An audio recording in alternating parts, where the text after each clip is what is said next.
Assalamualaikum warahmatullahi wabarakatuh. Alhamdulillahirabbil alamin. Allahumma shalli wa sallim ala sayyidina Muhammadin wa ala alihi wa sahbihi ajmain. Ilahi anta maksudi wa ridhaka matubi'atini wa habbataka wa ma'rifatak. Kehadapan Kanjeng Nabi Muhammad sallallahu alaihi wasallam dan seluruh ahli silsilah thariqah Qadiriyah Naqsybaniyah Mansuriyalaya, khususnya guru agung kita semuanya, pengasabah Al-Fatihah. A'udzu billahi minasyaitonir rajim. Bismillahirrahmanirrahim. Alhamdulillahirabbil alamin arrahmanir rahim maliki yaumiddin. Iyyaka na'budu wa iyyaka nasta'in ihdinas siratal mustaqim. Siratal ladzina an'amta 'alaihim ghairil maghdubi 'alaihim waladdallin. Amin. Yang sama-sama kita hormati para alim ulama, para asatidz, khususnya para wakil talqin bangsa Ba'awas yang hadir sore hari ini, ikhwan dan akhwat yang ada di seluruh dunia, peserta manaqib online seluruh dunia yang berbahagia. Puji syukur kita panjatkan kepada Kanjeng Nabi Muhammad SAW, khususnya kepada Allah SWT atas semua nikmat yang kita terima sore hari ini. Salawat serta salam untuk Kanjeng Nabi Muhammad SAW. Semoga kita semuanya bisa istiqomah melaksanakan amaliyah para pecinta kesucian jiwa. Ikhwan dan akhwat, sore hari ini saya akan sedikit bercerita tentang apa yang pernah saya alami perjalanan saya bertemu dengan zikir la ilaha illallah. Di rentang tahun 2013, saya bertemu dan ditalkin oleh almarhum Buya Soleh di Jakarta Rush. Sebelumnya, saya pernah berdialog dengan rekan-rekan saya di sekolah saya sebelumnya, di High School Indonesia. Di sana ada teman-teman dari alumni Mesir, teman-teman dari UIN, ada juga konsultan pendidikan agama Islam yang itu notabene-nya adalah alumni dari Al-Azhar Kairo. Dalam diskusi ada satu hal yang menarik, bagaimana strategi seorang guru ataupun orang tua untuk mengajarkan tentang Islam kepada para murid atau putra-putrinya. Ada dua hal yang menarik yang konsultan kami sampaikan. Bahwa sikap beragama umat Islam Indonesia itu punya dua karakter. Karakter yang pertama adalah karakter proaktif dan yang kedua adalah karakter reaktif. Apakah yang dimaksudkan antara reaktif dengan proaktif? Reaktif maksudnya adalah seperti ini, bahwa pola pengajaran agama Islam di sekolah-sekolah di Indonesia itu cenderung reaktif. Indikasinya adalah bahwa zaman kita sekolah dulu, belajar agama Islam itu penuh dengan ancaman. Kalau kita tidak melaksanakan sholat, kalau kita tidak melaksanakan zakat, kalau tidak melaksanakan aturan-aturan yang ada dalam agama Islam, maka kita diancam dengan siksa api neraka.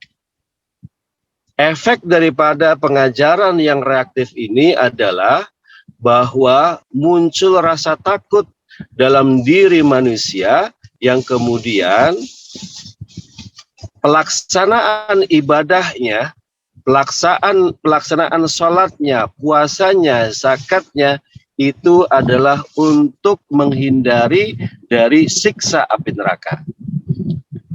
Ancaman-ancaman ini yang menyebabkan kemudian ada perasaan di mana seorang siswa atau seorang santri beribadah itu karena keterpaksaan, karena ada ancaman, Sehingga kemudian ibadah yang seperti ini itu sifatnya dogmatis.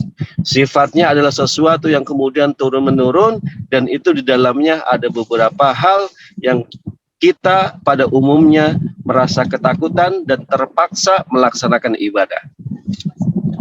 Kritik terhadap sikap yang seperti ini, kritik terhadap pengajaran yang seperti ini adalah bahwa kita semuanya itu pelaksanaan ibadahnya sifatnya adalah kultural saja. Sifat ibadahnya itu hanya melepas kewajiban tanpa ada ruh daripada pelaksanaan ibadah. Nah, yang kedua adalah kemudian pengajaran agama Islam dengan cara yang proaktif. Yang dimaksud dengan proaktif di sini adalah bahwa seharusnya pengajaran agama Islam, pengajaran ibadah terhadap murid, terhadap anak atau anggota keluarga yang lain, itu seharusnya diberikan pemahaman yang lebih dalam, akalnya terbuka, pemikirannya terbuka terhadap mengapa seseorang itu harus beragama.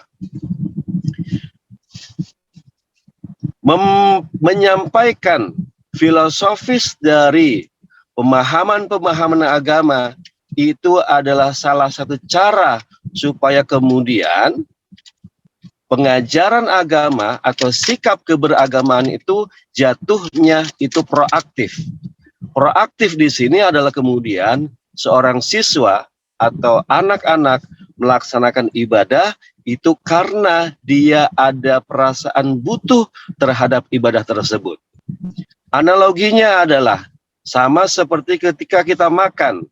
Kita melaksanakan kegiatan makan atau minum karena ada kebutuhan yang itu dibutuhkan oleh tubuh kita, ada insting lapar, ada perasaan haus, sehingga kemudian kita bergerak untuk melepaskan atau mencukupi rasa haus dan lapar kita. Itulah indikator daripada pelaksanaan ibadah yang proaktif. Supaya kemudian sholat kita, puasa kita, zakat kita, haji kita, atau ibadah-ibadah yang lainnya, itu karena kita membutuhkannya, bukan karena kita diancam oleh siksa api neraka. Dua hal inilah yang kemudian menjadi latar pemikiran. Bagaimanakah caranya sebagai seorang pengajar supaya kita bisa melakukan instalasi, menginstal cara pengajaran yang proaktif kepada siswa, kepada anak-anak, supaya tumbuh kesadaran bahwa pelaksanaan ibadah itu adalah kebutuhan antara seorang makhluk dengan Khaliknya, bukan sebuah ancaman dari Khalik kepada makhluknya. Walaupun di sisi itu Al-Quran juga menegaskan bahwa ada keseimbangan antara ancaman dan harapan yang Allah berikan tentang alam akhirat. Tapi berbicara tentang metode pengajaran untuk santri, untuk anak, ini kita perlu pendekatan supaya apa? Supaya kemudian pemahaman ibadah, pemahaman agama itu tidak hanya sampai kepada akal pikiran, tapi juga meresap ke dalam hati, sehingga antara akal dengan pikiran itu terjadi sinkronisasi. Inilah yang menjadi pertanyaan saya kepada konsultan. Bagaimanakah caranya supaya kemudian kita bisa melakukan instalasi kepada anak didik kita, kepada anak-anak kita, putra-putri kita, supaya terjadi pemahaman reaksi agamanya adalah sesuatu yang proaktif, tidak hanya yang reaktif saja. Karena kalau misalkan yang reaktif, itu akan melaksanakan ibadah ketika kita suruh anak-anak kita. Murid-murid kita disuruh untuk melaksanakan sholat, itu adalah indikator pengajaran kita masih sifatnya itu reaktif. Tapi kalau misalkan sudah proaktif, itu nanti tumbuh kesadaran, kita tidak usah repot-repot untuk terus mengingatkan anak-anak kita melaksanakan ibadah, karena sesungguhnya ketika sudah tertanam pengajaran yang proaktif tadi, itu akan memunculkan atau menumbuhkan kesadaran yang lebih tinggi lagi, supaya komunikasi antara makhluk dengan khalik itu bisa lebih baik lagi. Diskusi tentang pengajaran proaktif ini dengan konsultan yang saya sebutkan itu menemui jalan buntu. Di kepala saya terjadi polemik, bagaimana caranya kita bisa mengajarkan proaktif tadi, karena ketika proaktif itu sesungguhnya itu harus ada pemahaman bahwa seseorang yang melaksanakan proaktif itu ada kesadaran Allah itu mengawasi, Allah itu hadir dimanapun dan kapanpun kita berada. Karena sesungguhnya at-taqwa hahuna, takwa itu di sini itu adalah menandakan bahwa Allah itu hadir. Selanjutnya Pak Kures mengatakan kehadiran Allah inilah yang nantinya itu akan menentukan kita itu bisa reaktif atau menjadi proaktif. Ketika Allah hadir dalam keseharian kita, setiap detiknya Allah itu hadir, maka sesungguhnya disitulah kemudian peran proaktif itu bisa dilakukan. Dan jawabannya adalah kemudian ketika saya bertemu dengan Buya Soleh di Jagat Arash, bahwa untuk bisa menghadirkan Allah setiap saat, untuk bisa menetapkan Allah setiap detik dalam kolbu kita, itu harus ada satu metodologi yang disebut dengan talqin zikir. Karena dengan talqin zikir inilah kemudian kita menetapkan ismul zat ke dalam kolbu kita, untuk kemudian ismul zat itu kita sebut setiap detiknya, sehingga kemudian detik-detik kita itu sudah bersama Allah.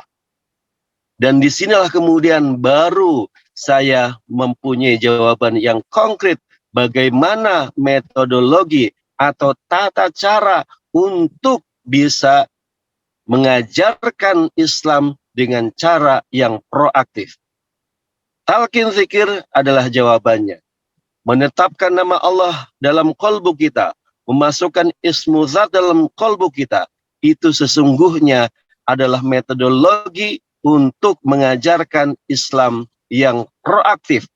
Karena sesungguhnya disinilah kita itu akan berperan bagaimana kita memperbaiki hubungan antara manusia dengan Tuhannya, antara makhluk dengan khaliknya.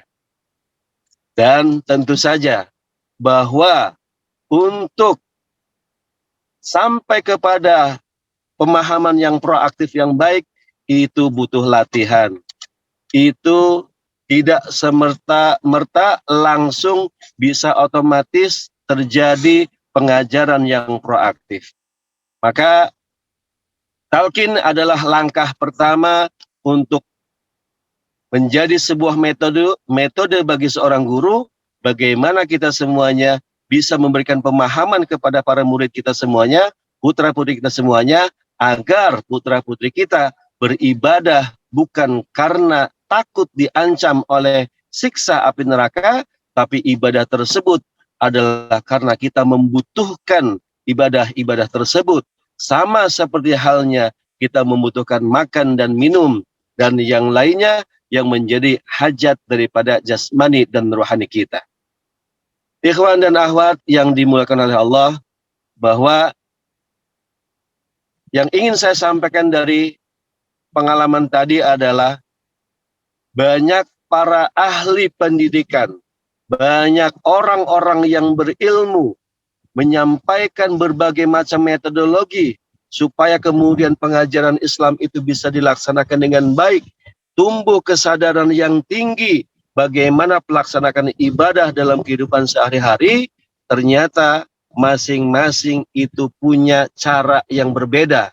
Tetapi sebagai testimoni, saya merasakan bahwa talqin zikir adalah cara yang paling benar, cara yang paling pas untuk memasukkan kalimat Ismul Azam tadi, sehingga amaliyah-amaliyah kita itu adalah kemudian tumbuh karena pemahaman, tumbuh karena kebutuhan, sehingga apa yang kita lakukan sehari-hari adalah karena ada unsur proaktif yang di dalamnya cirinya adalah karena ada mahabbah, ada rasa cinta, ada kemudian kebutuhan, keinginan kita untuk bertemu dengan yang maha hebat, bertemu dengan Allah sebagai tujuan akhir dari hidup kita adalah liqa Allah, bertemu dengan Allah.